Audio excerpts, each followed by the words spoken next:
Padre nuestro que moras en los cielos, santificado sea tu nombre. Te alabamos, oh Dios, y te damos gracias por esta salvación tan grande que nos has dado en Jesucristo.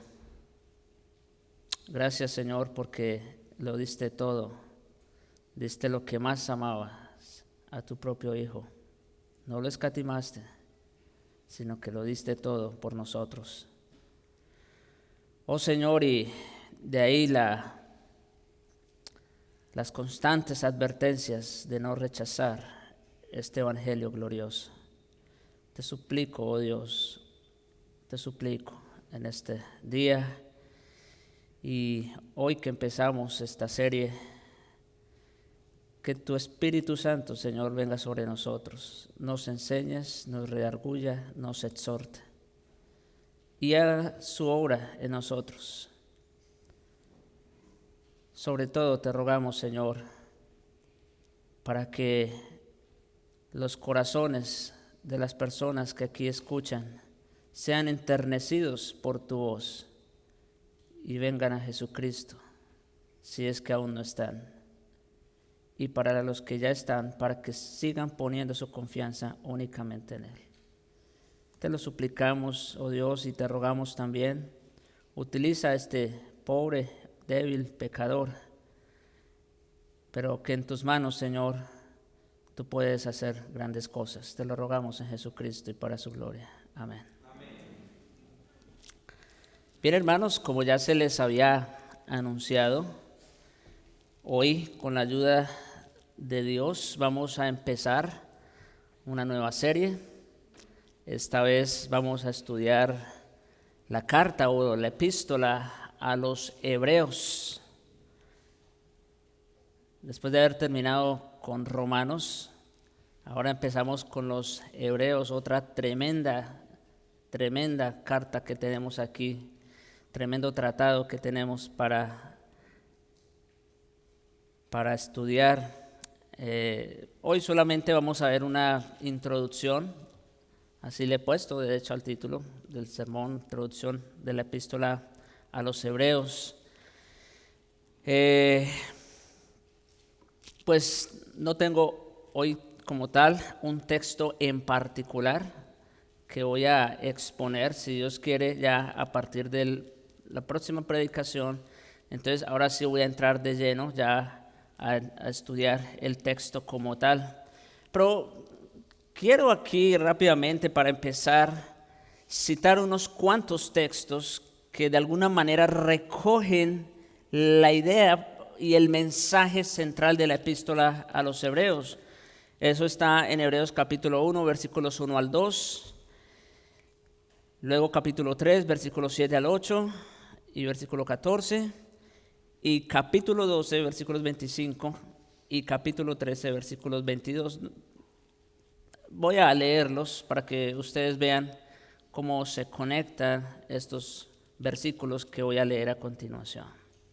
Dice así la bendita palabra de Dios. Dios, así empieza el libro de los Hebreos. Dios, habiendo hablado muchas veces y de muchas maneras en otro tiempo a los padres por los profetas, en estos postreros días nos ha hablado por el Hijo.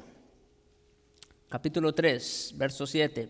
Por lo cual, como dice el Espíritu Santo, si oyeres hoy su voz, noten la conexión. Yo no los estoy conectando al azar. Hay una conexión con lo que el autor está diciendo. Los primeros versículos dice que Dios, ¿qué ha hecho? Hablado. Ya no por los profetas, sino por ¿quién? Cristo. Esa es su palabra. Y eso vamos a profundizarlo, Dios mediante, en la próxima prédica. Dios nos ha hablado por Hijo. Por lo cual, como dice el Espíritu Santo, si oyeres hoy, ¿qué? Su voz, no endurezcáis vuestros corazones. ¿Sí? Ahí está la advertencia. Versículo 14. de Hebreos 3. Porque somos hechos participantes de Cristo, escuchen el contraste, con tal que retengamos firme hasta el fin nuestra confianza del principio. Esto es contraste con no endurecer el corazón, ¿sí se dan cuenta? Por un lado advierte, no endurezcáis vuestros corazones, sino más bien que retengamos firmes. Y luego el capítulo 12, verso 25, mire cómo va cerrando la epístola. Mirad que no desechéis ¿a quién? Al que habla. ¿Cómo empieza la epístola? Dios ha hablado. Y en estos postreros días, ¿cómo lo ha hecho? Por Cristo, por el Hijo. ¿Y cómo termina? Mirad que no desechéis al que habla. ¿Y por qué? Porque si no escaparon aquellos que desecharon al que los amonestaba en la tierra, y se está refiriendo a Moisés, luego lo vamos a ver en su momento. Si no escaparon ellos que desecharon al que los amonestaba en la tierra, mucho menos nosotros si desecharemos al que amonesta desde los cielos. O sea, a Dios por el Hijo. Y termina con el capítulo 13, versículo 22. Os ruego, hermanos, que soportéis la palabra de exhortación, pues os he escrito brevemente. En otras palabras, el autor de esta epístola está encerrando toda la carta como ¿qué cosa? Como una palabra de exhortación. Bien, mis hermanos, esa fue la razón por la que traje estos versículos, porque como les digo, considero que en términos generales encierran y abarcan lo que es el mensaje principal de la epístola. La carta a los Hebreos tiene tal importancia que podemos clasificarla junto a la carta a los Romanos. O sea, yo creo, no sé, quizás han escuchado o si alguien pregunta, bueno, ¿cuál es ese libro de la Escritura? Bueno, toda la palabra sabemos que es inspirada por Dios, ¿no es cierto? Definitivamente, y es útil para enseñar, para corregir, para redarguir, para instruir en justicia.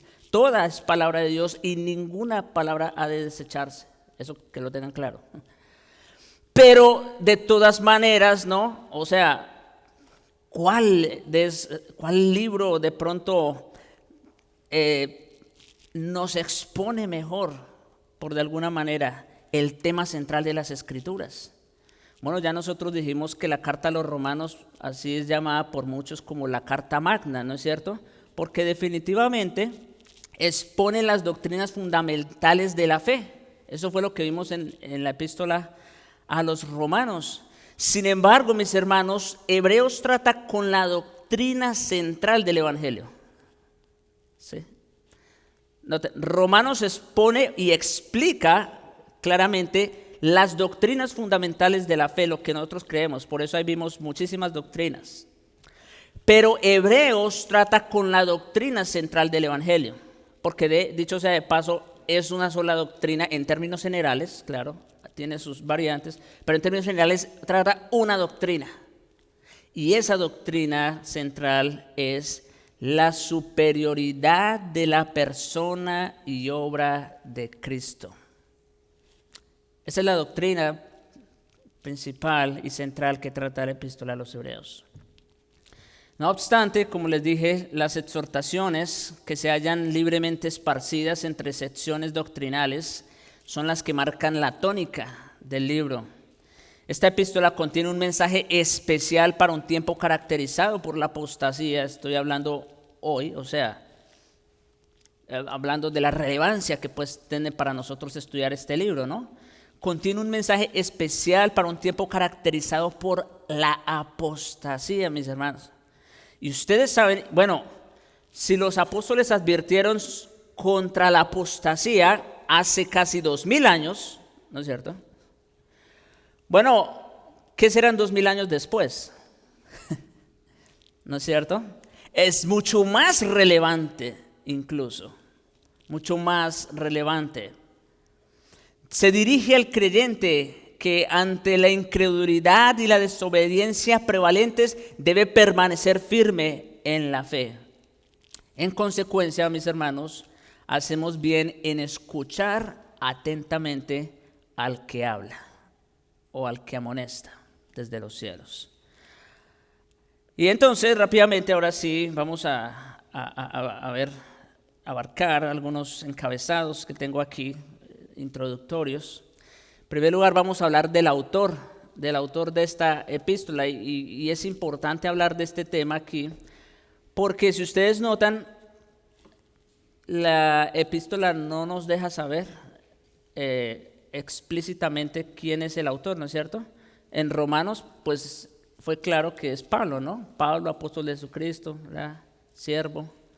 Y así, bueno, Pablo se identifica, ustedes saben, todas sus epístolas, Pedro, Juan, en fin. Bueno, Juan no, también es interesante.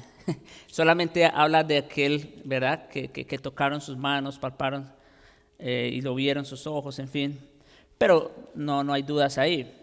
Sin embargo, el tema de la autoría de los hebreos siempre ha sido un tema de discusión a lo largo de la historia. Por eso considero importante tratar este punto en particular. La primera declaración sobre la autoría de Hebreos viene de Clemente de Alejandría, quien dijo que Pablo lo había escrito en hebreo y Lucas lo había traducido al griego.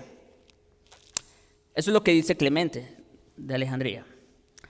Y de hecho, tal vez la mayoría o muchos de los comentaristas de la Biblia creen que el apóstol Pablo escribió a los hebreos, la epístola a los hebreos, sin precisamente mencionar su nombre, ya que, como indica el mismo Clemente, ¿verdad? Ese sería el argumento.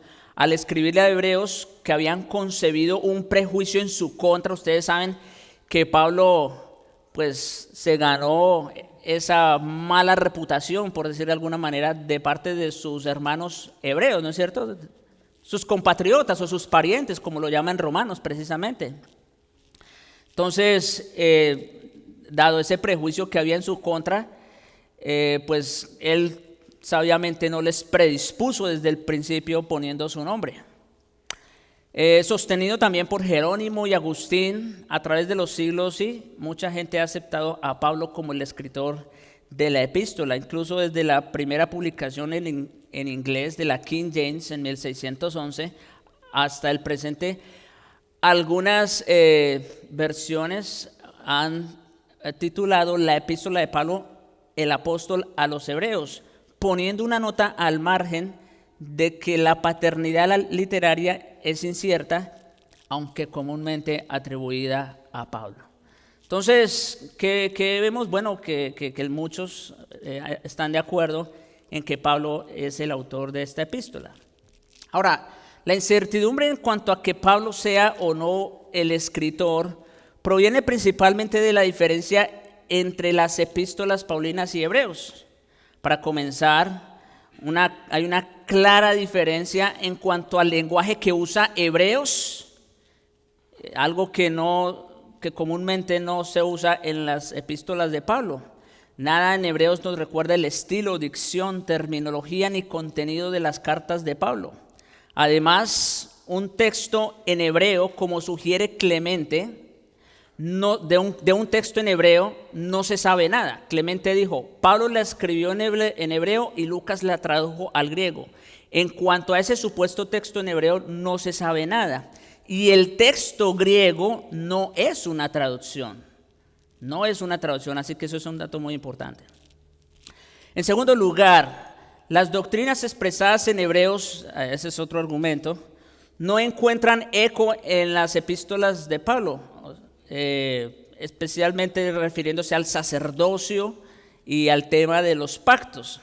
Por lo general, en esas cartas son evidentes las referencias mutuas a las doctrinas capitales, no así con hebreos. Las doctrinas del sacerdocio y del pacto son prominentes en hebreos, pero parecen ausentes en las de Pablo. Bueno, mis hermanos, aquí sí tengo que decir, y obviamente tengo que salir en defensa, un tema diferente, escuchen esto, un tema diferente no representa una opinión diferente. Recuerden que las doctrinas no se contradicen, se suman. Así que el hecho de que otras epístolas no hayan tratado como tal de manera explícita el sacerdocio de Cristo no quiere decir que haya contradicción con lo que Pablo escribió en sus otras cartas, ¿no es cierto? Para nada. Pero bueno, pero en tercer lugar, mis hermanos, y quiero que presten mucha atención aquí también, en Hebreos capítulo 2, versículos 3 al 4 leemos lo siguiente. Si pueden ir a sus Biblias. Mire cómo dice el autor a los hebreos aquí. Versículos 3 y 4 de Hebreos 2. ¿Cómo escaparemos nosotros? Noten cómo está hablando el autor allí. ¿Cómo escaparemos nosotros si descuidamos una salvación tan grande? La cual, habiendo sido anunciada primeramente por el Señor, nos fue confirmada por quienes, por los que oyeron, testificando Dios juntamente con quienes, con ellos, con señales y prodigios y diversos milagros y repartimientos del Espíritu Santo según su voluntad. Bueno, aquí tengo que decir dos cosas al respecto, rápidamente. Primero, Pablo, que expresa su seguridad de salvación en otras epístolas, por ejemplo, en Filipenses, él dice, bueno, yo tengo deseo de partir con Cristo porque eso es mucho mejor. Pero por causa de vosotros quizás he de quedarme. Porque para mí el vivir es Cristo y el morir, ¿qué dice? Ganancia. O también cuando Pablo dice, mas yo sé a quién he creído, escribiéndole a Timoteo si no estoy mal, y sé que es poderoso para guardarme hasta el día de Jesucristo. O cuando le escribe a Timoteo en su segunda carta del capítulo 4 y dice, por lo demás, me espera, dice que ha peleado la batalla de la fe, ¿no es cierto? Dice, por lo demás me está reservada la corona de justicia. Entonces, mis hermanos, Pablo, que expresa su seguridad de salvación en otras de sus epístolas, no podría haberse referido a sí mismo como alguien que pudiera llegar al punto de descuidar una salvación tan grande, como lo expresa aquí el autor. ¿Se dan cuenta? Porque está diciendo, ¿cómo escaparemos nosotros si descuidamos?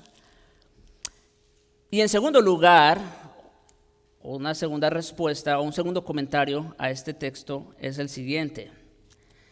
Que se puede llegar a la conclusión, mis hermanos, de que el escritor no había oído personalmente al Señor, sino que tuvo que depender de los informes de otros. Otra vez, miren allá cómo dice el verso 3 al final.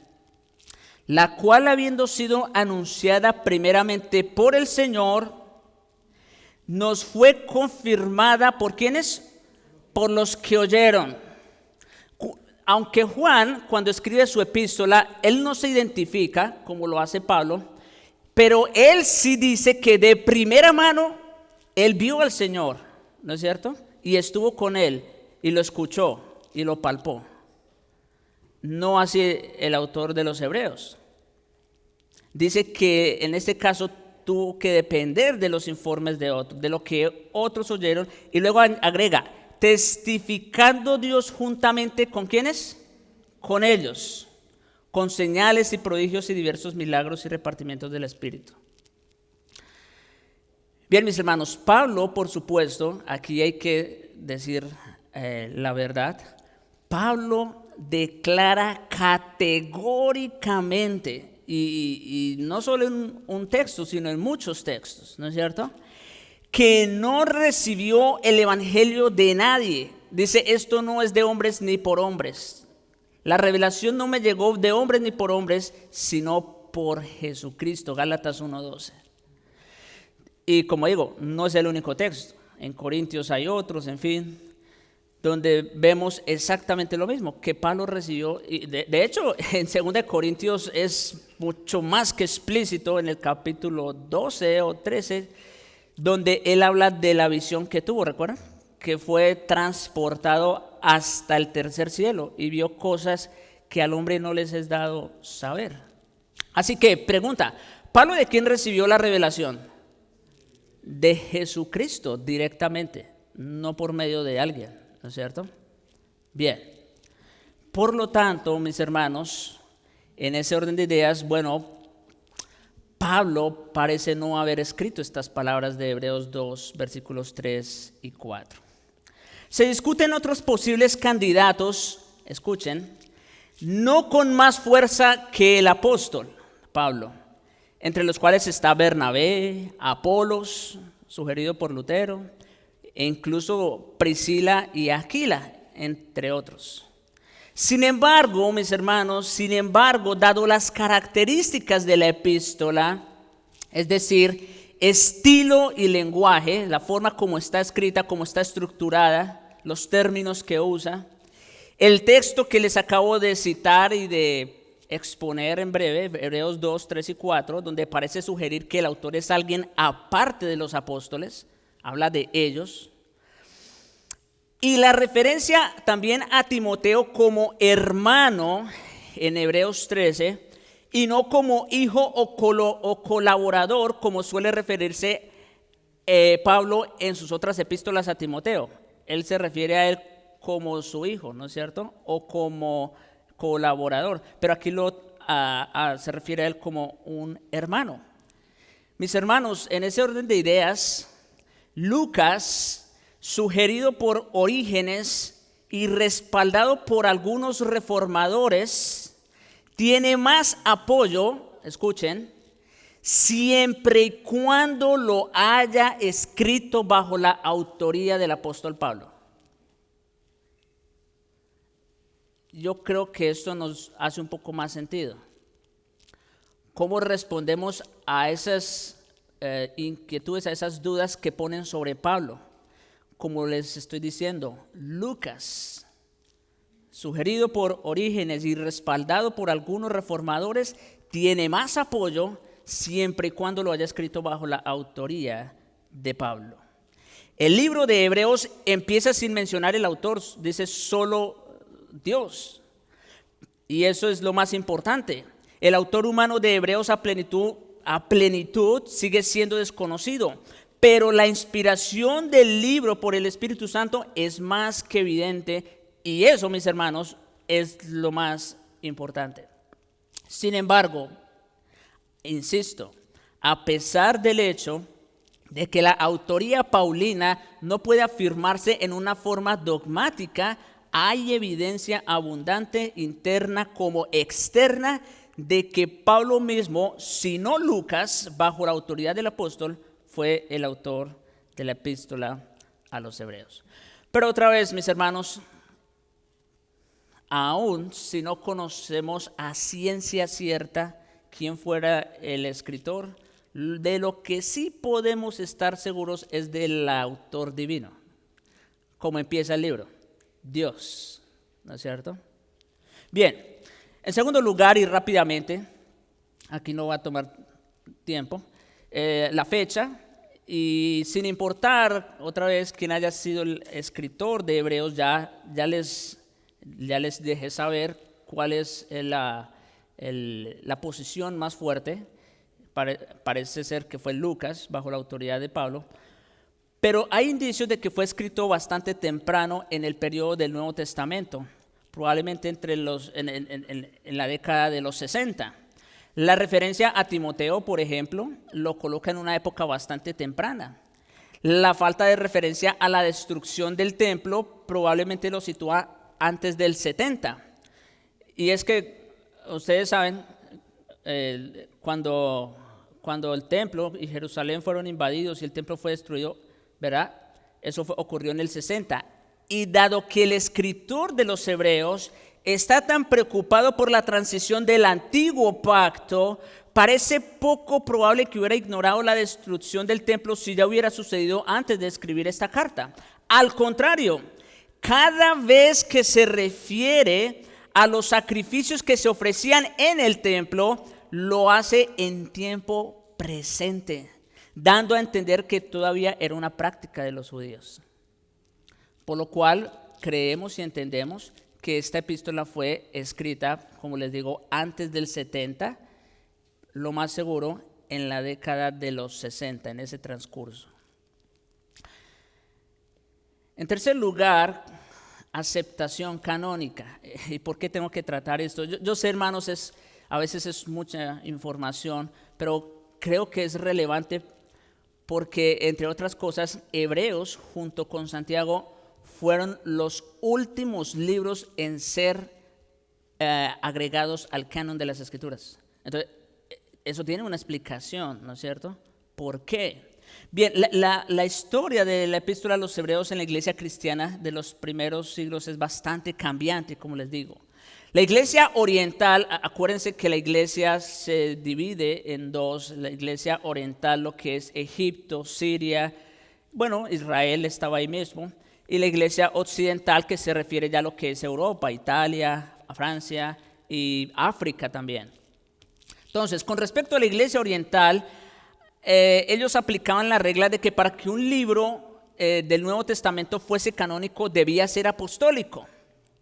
Se pensaba entonces que la epístola a los Hebreos había sido escrita por Pablo, que era un apóstol, y por ello los Hebreos fue aceptado como canónico sin problema. Es decir, en la iglesia de Oriente, la epístola a los Hebreos no tuvo mayor inconveniente para ser aceptada como palabra de Dios. Un manuscrito proveniente de Alejandría, que tiene una fecha aproximada del año 200, coloca la epístola a los Hebreos entre las epístolas de Pablo. La coloca, de hecho, entre Romanos y Primera de Corintios. Bien, eso en cuanto a la iglesia oriental. Pero en cuanto a la iglesia occidental, la carta fue aceptada inicialmente. De hecho, es citada por Clemente de Roma por allá en el año 96 y contiene algunos segmentos de Hebreos. El uso que Clemente le da a Hebreos en la última década del primer siglo pareciera ser suficiente evidencia de que la epístola a los Hebreos ya circulaba ampliamente. Sin embargo, la iglesia de Occidente tuvo durante la última parte del siglo II reservas en cuanto al lugar de los hebreos en el Nuevo Testamento. Por ejemplo, la lista de libros del Nuevo Testamento, conocida como el canon de Muratori, o sea, otra vez, una lista de libros del Nuevo Testamento, que data del año 175, no incluye la epístola a los Hebreos. La causa de esas reservas puede ser rastreada hasta las controversias doctrinales de los siglos II y III, donde la interpretación y aplicación de pasajes como Hebreos 6, ustedes saben, Hebreos 6, Hebreos 10, entre otros, en la forma rigurosa en que lo hacían los montanistas y los novicianos, no encontró la aprobación de la iglesia. Ellos aseguraban que alguien que se consideraba creyente no podía tener ni la más mínima, vamos a decir, rasgo de mundanalidad, que en tal caso, entonces esas personas ya son completamente dignas de condenación. Y entonces, como vamos a ver a lo largo de la epístola, hay textos que han sido pues controversiales, ¿no? No podemos evitar eso. Entonces, esa fue la razón principal, vamos a decir, de por qué Hebreos no gozaba de aprobación en la iglesia. No fue, mis hermanos, hasta finales del siglo IV que Hebreos fue eventualmente aceptada. Algunos eruditos se la atribuían a Pablo, otros no, pero bueno, sea como fuere, los concilios de dicho siglo colocaron a Hebreos en el canon. Vale notar que la iglesia de Oeste tampoco recibió Santiago como auténtico, sino hasta el 400. O sea, noten cómo estos dos libros en particular, el caso de Santiago es principalmente por Santiago capítulo 2, donde también pareciera sugerir que Santiago está contradiciendo la doctrina paulina de la salvación por gracia. Pero bueno, ustedes ya saben, no vamos a decir más sobre eso. Bien, mis hermanos, eso con respecto a la aceptación. Entonces, Hebreos no fue aceptada temprano, sino como hasta finales del siglo IV. Número 4, hablemos rápidamente del tema. No voy a tomarme mucho tampoco. Y como ya lo hemos aclarado, el tema general, ¿cuál es? La superioridad o preeminencia de Cristo. La superioridad o preeminencia de Cristo. Y lo que quiere decir, lo que queremos decir con esto es que Él es mejor que cualquier cosa anterior a Él. Sí. Cristo es mejor que cualquier cosa anterior a Él. Es mejor que cualquier persona del Antiguo Testamento. Es mejor que cualquier institución del Antiguo Pacto. Es mejor que cualquier ritual del sacerdocio arónico. Es mejor que cualquier sacrificio bajo el Antiguo Testamento. Es mejor que cualquier profeta. Es mejor que todos los demás y que todo lo demás. Eso es lo que queremos decir con que Cristo es superior y preeminente. Él es mejor que todo y que todos. Este esbozo general de Hebreos muestra el patrón básico de presentación de la superioridad de Jesucristo. Y eso es lo que vamos a seguir, Dios mediante, ese patrón en nuestro estudio. La carta comienza con la superioridad general de Cristo sobre todo y sobre todos. Acuérdense cómo empezó. Dios, habiendo hablado muchas veces y de muchas maneras en otro tiempo por los profetas, en los postreros días nos ha hablado por el Hijo, o por Hijo, como dice el original, sin el artículo, por Hijo. Y luego vamos a ver la importancia que eso tiene.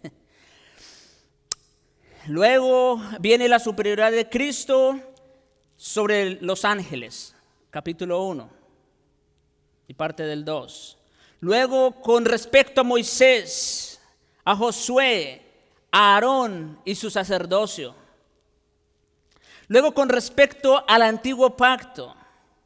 Luego la superioridad del sacrificio con respecto a los sacrificios antiguos.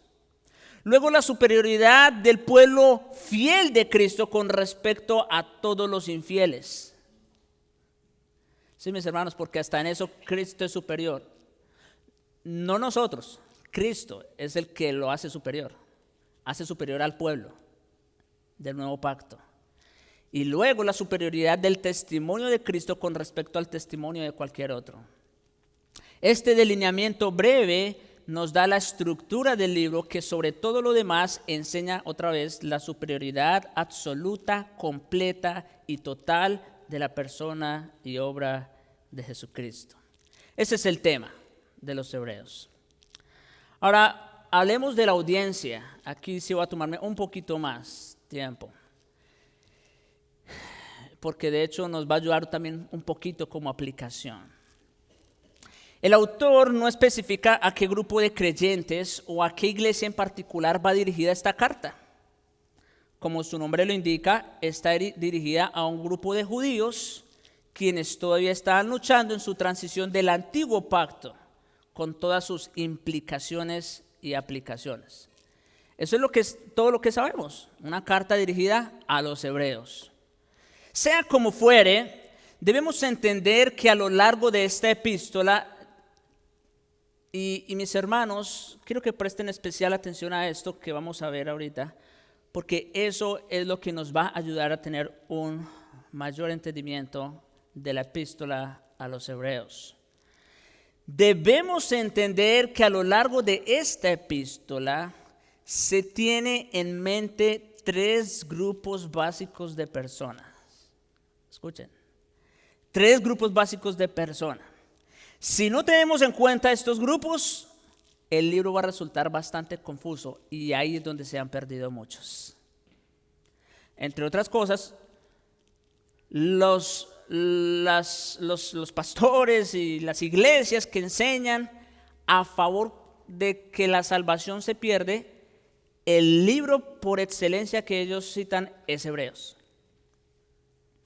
Porque hay unos textos que parecieran sugerir tal cosa.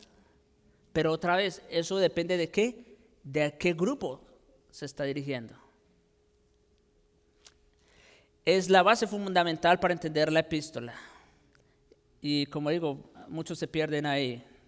Entonces, ¿cuáles son esos tres grupos? Bueno, en primer lugar, cristianos hebreos. Cristianos hebreos. Primero, en esta comunidad de judíos había una congregación de verdaderos creyentes. Sin lugar a dudas, hay verdaderos creyentes en este grupo, o en esta iglesia. Hay verdaderos creyentes en el Señor Jesucristo, provenientes, por supuesto, del judaísmo en el que habían nacido y crecido. Ahora habían nacido de nuevo, habían creído en Jesucristo como su Mesías y Salvador y se habían hecho sus seguidores. Y el resultado de esto, ¿qué fue? Bueno, una tremenda hostilidad de parte de su propio pueblo. O sea, los propios judíos persiguiendo a los judíos, cristianos. Aislamiento de sus familias, persecución, sufrimiento, en fin. Sufrieron mucho, pues fueron perseguidos por sus compatriotas y muy probablemente también por los judíos. Carecían de total confianza en el Evangelio y por ende en su Señor. Ahí fue el problema de estos judíos. Estaban en peligro de volver a los patrones y normas del judaísmo. No de perder su salvación, sino de confundir el evangelio con las ceremonias y legalismos del judaísmo. ¿Sí? No pudieron, mis hermanos, llegar al punto de aceptar la distinción clara entre el evangelio del nuevo pacto en Cristo con las formas y ceremonias y patrones del judaísmo. Entonces, debemos entender, quizás para nosotros eso no hace mucho sentido, porque pues nunca fuimos parte de todo ese culto y de todo ese ritual del judaísmo, ¿no es cierto? Pero para ellos sí fue bastante fuerte ese cambio, ¿no? Dejar todo un sistema, ¿no es cierto?, de leyes, de ceremonias y demás. Eso fue una transición bastante compleja. Por ejemplo, aún se aferraban a la adoración y al ritual del templo, y por esa razón el Espíritu les habló tanto acerca del nuevo sacerdocio y del nuevo templo, del sacrificio nuevo, del santuario nuevo, etcétera, etcétera. El Espíritu Santo les envió directamente entonces esta carta para fortalecer su fe. Porque ellos, por un lado, en medio de una transición tan compleja, dejando el judaísmo y sus tradiciones para abrazar el cristianismo, que es sola fe, y por otro lado, siendo perseguidos por sus propios compatriotas, sus hermanos, ellos de alguna manera estaban cuestionando, preguntando, ¿y dónde está el Cristo el cual nosotros servimos y adoramos? Y es por eso que el autor de los Hebreos se encarga de presentar a Cristo como el gran sumo sacerdote, al Cristo que está reinando, al Cristo que está sentado en el trono. Ya no necesitaban del sacerdocio levítico arónico, no necesitaban los sacrificios diarios de antaño, no necesitaban las ceremonias. Tenían un nuevo y mejor pacto, un nuevo y mejor sacerdocio, un nuevo y mejor santuario, un nuevo y mejor sacrificio. Las imágenes y los símbolos habían dado paso para la realidad en la persona y obra de Cristo. Entonces, ¿quién es ese primer grupo? Bueno, otra vez, son hebreos creyentes que estaban experimentando ese tipo de luchas y conflictos. Y ciertamente, pues obviamente, nosotros también vamos a ver cómo muchas de estas verdades aplican a nosotros como creyentes. Pero en segundo lugar, este libro está dirigido para hebreos no cristianos. Escuchen, aquí está la clave. Hebreos no cristianos convencidos intelectualmente. Vuelvo y repito, hebreos no cristianos convencidos intelectualmente. Todos hemos conocido personas que han oído la verdad de Jesucristo y están intelectualmente convencidas de que Él es de verdad quien dijo ser. Yo creo que de alguna manera unos u otros nos hemos encontrado con ese tipo de personas que intelectualmente están convencidas de que Cristo es quien dijo ser, pero no están dispuestos a dar el siguiente paso. No están dispuestos a hacer un compromiso de fe con Él. En el grupo de hebreos a quienes se escribió esta epístola, había esta clase de no cristianos que, como ocurre hoy en muchos grupos, parece ser creyentes, pero no son. O lo que yo he llamado en otras ocasiones creyentes de profesión, ¿sí? Porque de labios puede haber dicho que es creyente y haberse bautizado y venir a la iglesia y tomar la cena, etcétera, etcétera, pero solo ser de profesión y no un verdadero creyente. Y es a ese grupo también de no creyentes que está dirigida esta epístola, a aquellos que están nada más convencidos en su intelecto, pero que no han experimentado una relación genuina con Jesucristo. Esos hebreos no cristianos convencidos intelectualmente pero no comprometidos espiritualmente son destinatarios de algunas de las cosas que el autor tiene por decir. Creían que Jesús sí era el Cristo, el Mesías, que se referían al que se referían las escrituras judías, pero no estaban dispuestos a recibirlo como su Señor, su Salvador. ¿Y por qué?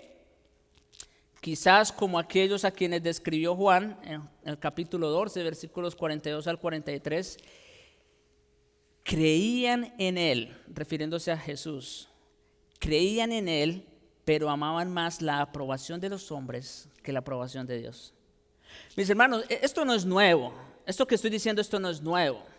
¿Cuántas veces en el Evangelio de Juan, de manera específica, el autor nos dice que creyeron, pero luego dice que no? ¿No es cierto? Creyeron, pero después se fueron. ¿Por qué? Bueno, es por esto que estamos diciendo aquí. Porque puede haber un convencimiento intelectual. Podemos estar convencidos intelectualmente de algo sin abrazarlo en nuestro corazón. Y este grupo de personas, mis hermanos y amigos y creyentes profesos, este grupo de personas normalmente empiezan deslizándose por descuido, como dice el capítulo 2. Deslizándose por descuido. Mire cómo dice el versículos 1 al 3. Por tanto, es necesario que con más diligencia atendamos a las cosas que hemos oído. Otra vez el énfasis de escuchar. Si Dios nos ha hablado, ¿cuál debe ser nuestro deber? Escuchar. Bueno, con más diligencia atendamos a las cosas que hemos oído, no sea que nos deslicemos. Porque si la palabra dicha por medio de ángeles fue firme y toda transgresión y desobediencia recibió justa retribución, ¿cómo escaparemos nosotros si qué? Si descuidamos una salvación tan grande. Entonces ese grupo de personas normalmente empieza deslizándose por descuido. No puedo ir a la iglesia porque tengo que trabajar, no puedo ir a la iglesia porque tengo una visita, no puedo ir a la iglesia por la distancia X, Y y Z. Deslizándose por descuido. Luego, siendo engañados por el pecado, van endureciendo sus corazones para apartarse del Dios vivo, como dice el capítulo 3, versículos 12 al 13. Mirad, hermanos. Sí, otra vez, allí había creyentes. Y mire lo que le dice a los creyentes. Mirad, hermanos, que no haya en ninguno de vosotros, entre ustedes los creyentes, que no hayan algunos con corazón malo de incredulidad para apartarse del Dios vivo. Y agrega, esta es una exhortación para todos. Antes exhortaos los unos a los otros, entre tanto que se dice hoy, para que ninguno de vosotros se endurezca por el engaño del pecado. Así que empieza deslizándose por descuido para que luego siendo engañados por el pecado, endurezcan sus corazones para apartarse del Dios vivo. Pero ahí no termina esa cadena de decadencia, la que les cité cuando estaba en la escuela dominical, sino que lamentablemente estas personas luego llegan al menosprecio de la palabra y por lo tanto de Cristo y su obra. Como dice en el capítulo 10, por tanto, versículos 26 al 29, por tanto, si pecaremos voluntariamente después de haber recibido ¿qué dice? El conocimiento de la verdad. Noten que estas personas ya tienen un conocimiento e incluso pueden estar convencidas en su intelecto. Pero ¿qué dice? Si pecaremos voluntariamente después de haber recibido el conocimiento de la verdad, ya no queda más sacrificios por los pecados. Ese pecar voluntariamente no se trata de cualquier pecado, por supuesto. Se trata de un apartarse, como dice el capítulo 3. Y luego agrega, el que viola la ley de Moisés, por el testimonio de 2 o 3 testigos, muere irremisiblemente.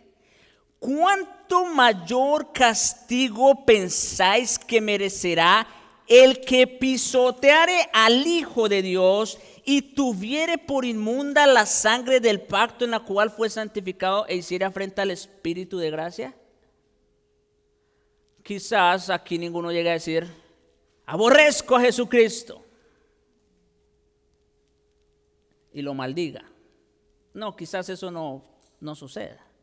Pero ¿saben cómo se menosprecia a Cristo y su obra? Una sola palabra: incredulidad.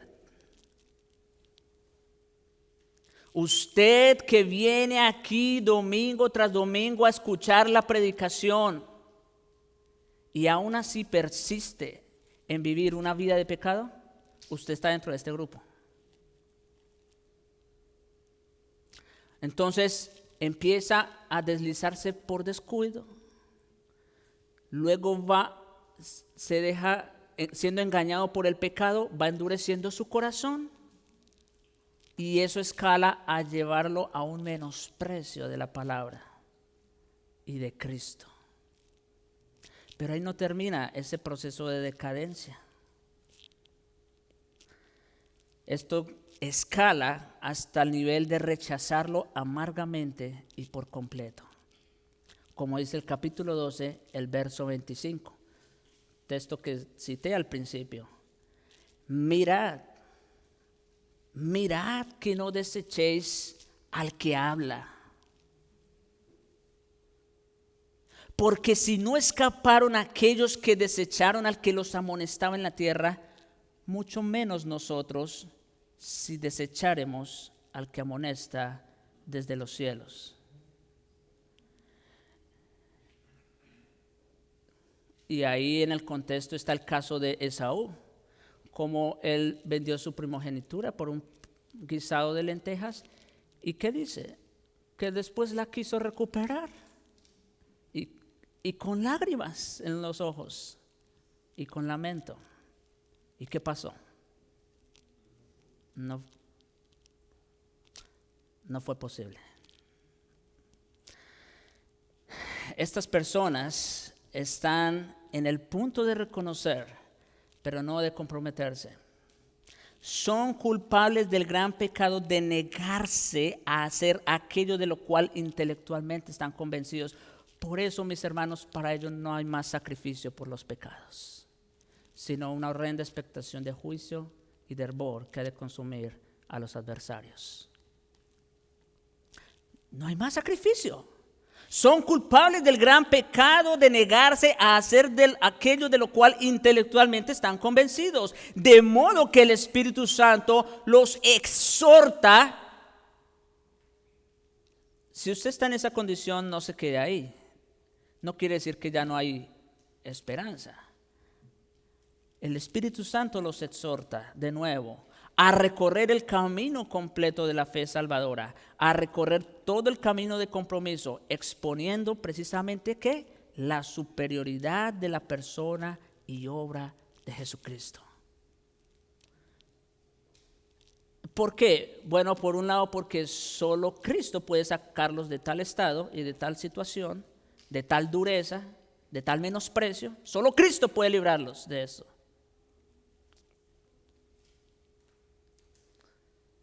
Si una persona oye el Evangelio, lo entiende y está convencida en su mente, pero voluntariamente rechaza a Cristo, ya no se puede hacer más nada.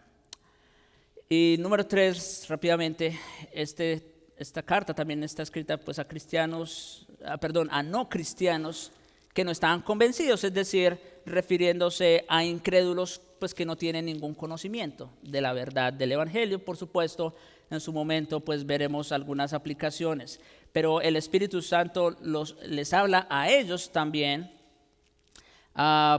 buscando mostrarles con claridad que Jesús es quien dijo quién era realmente.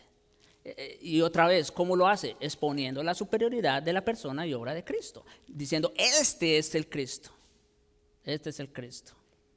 Entonces, mis hermanos, estos son los 3 grupos que la epístola tiene en perspectiva. Y la clave, como les dije, para interpretar cualquier parte de Hebreos es entender a qué grupo se está dirigiendo. Si no lo entendemos, entonces vamos a confundir las cosas. Ahora, el mensaje principal, sí, va dirigido a los creyentes, por supuesto, siempre es así. Periódicamente hay advertencias superpuestas entre los otros 2 grupos. De una forma maestra, de una forma tal que no puede ser sino divina, el Espíritu Santo habla a los 3 grupos.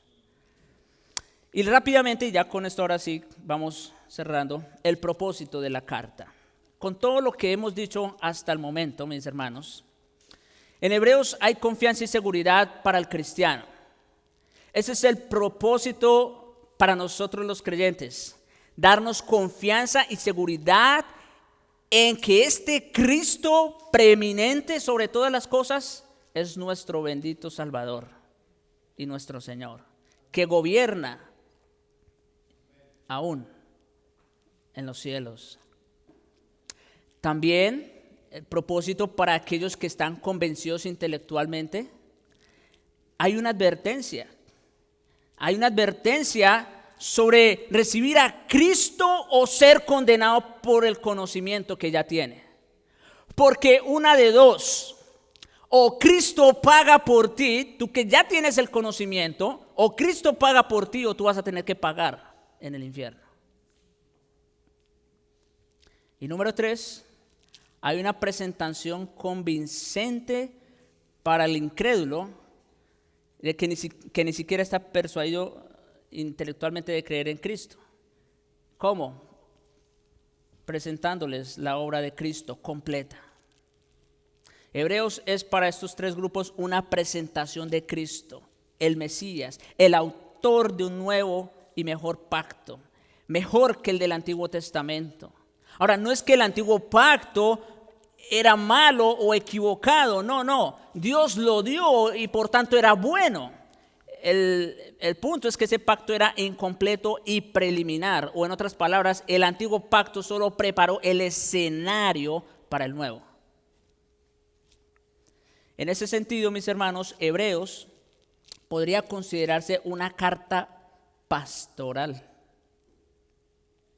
¿Sí? Llama la atención que está no justo porque en medio está Filemón, pero está Timoteo, Tito, Filemón y luego Hebreos. Pero sí puede considerarse una carta pastoral más que doctrinal. Y de hecho, más que una carta, pudiera ser considerado como un sermón. Sí, porque expone un solo tema en sus múltiples facetas. Ya les dije, ya les mencioné, no vamos a hacerlo otra vez, ¿no? El tema es uno, la superioridad de Cristo, y ya vimos sobre qué cosas es Cristo superior. Luego lo vamos a entrar en detalle. Pero es un solo tema en sus múltiples facetas, con el firme propósito de disuadir a sus lectores buscando una respuesta mediante sus múltiples exhortaciones. Ese es el propósito de la epístola a los Hebreos. Que tomando el tema central del Evangelio, como es Cristo y su preeminencia, nos vaya disuadiendo, ¿verdad?, sobre estas verdades, nos vaya convenciendo al punto de que pueda producir una respuesta en nosotros por medio de sus exhortaciones. Si observamos los numerosos pasajes que exhortan a los lectores, vemos una notable consistencia en su enfoque. El escritor escribe pastoralmente y alienta a los hebreos a permanecer fieles a Dios y en su palabra. Esa amonestación, mis hermanos, de tener cuidado, que ninguno de nosotros tenga un corazón malo de incredulidad para alejarse del Dios viviente, es la clave de interpretación y de aplicación a los hebreos. En resumen final, el propósito del escritor es el de transmitir una exhortación pastoral a los destinatarios. Él refuerza sus amonestaciones con doctrinas acerca de la superioridad de Cristo, del sacerdocio, del pacto y de la fe, porque al final de cuentas sabe que el conocimiento de Cristo y su obra es lo único que puede librar un alma de su estado de incredulidad y rechazo a una fe verdadera. Solo Cristo y su obra. Por eso, como termina Hebreos en capítulo 13, verso 22, os ruego, hermanos, os ruego que soportéis la palabra de exhortación. Toda esta epístola es una palabra de exhortación. Es una prédica, si se quiere. Es una prédica cuyo mensaje central es la persona y obra de Cristo, y cuyo propósito es disuadirnos y convencernos, ¿verdad?, de que ese Cristo es superior a todas las cosas y que por lo tanto debemos tener cuidado de no deslizarnos y de no caer en ese camino de descenso, sino de perseverar hasta el fin. Alguien dijo lo siguiente rápidamente: la epístola a los Hebreos es uno de los libros más importantes en el Nuevo Testamento, ya que contiene algunas de las principales doctrinas de la fe cristiana. Es a la vez un libro de una lógica infinita y de una gran belleza. El leerlo es el respirar la atmósfera del cielo mismo. El estudiarlo es participar de un alimento espiritual sólido. Y el permanecer en sus enseñanzas es ser guiado de la incredulidad a la fe perseverante. Ese es el propósito. Ser guiados de la incredulidad a la fe perseverante. De la inmadurez a la madurez en el conocimiento de la verdad y de Cristo mismo. Es continuar avanzando hacia la perfección. Pero ay de aquel que conociendo la verdad del Evangelio es engañado por el pecado y endurece su corazón para apartarse del Dios vivo, despreciando así la obra de Cristo y rechazándolo amargamente para siempre. Ya no queda más sacrificio por los pecados, por lo cual, como dice el Espíritu Santo, si oyereis hoy su voz, no endurezcáis vuestros corazones, porque somos participantes de Cristo, con tal que retengamos firme hasta el fin nuestra confianza del principio. Oremos.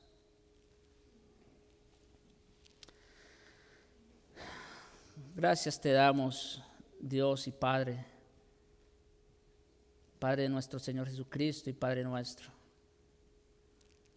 Gracias te damos, Señor, por esta palabra de exhortación que nos has dejado en tu bendita palabra, como lo que es palabra de Dios. Gracias te damos, Señor, porque todo tiene un propósito Y ciertamente, Señor, ciertamente tenemos que ser advertidos en contra de la apostasía, de las falsas enseñanzas, de la incredulidad, de la dureza de nuestros corazones. Tenemos que ser advertidos contra todas estas cosas. Gracias te damos, Señor, por esta exhortación.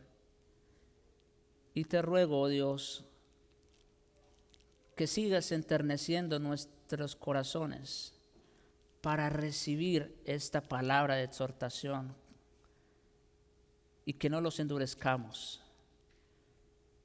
Sé tú con nosotros, oh Señor, porque solo tú puedes hacer la obra.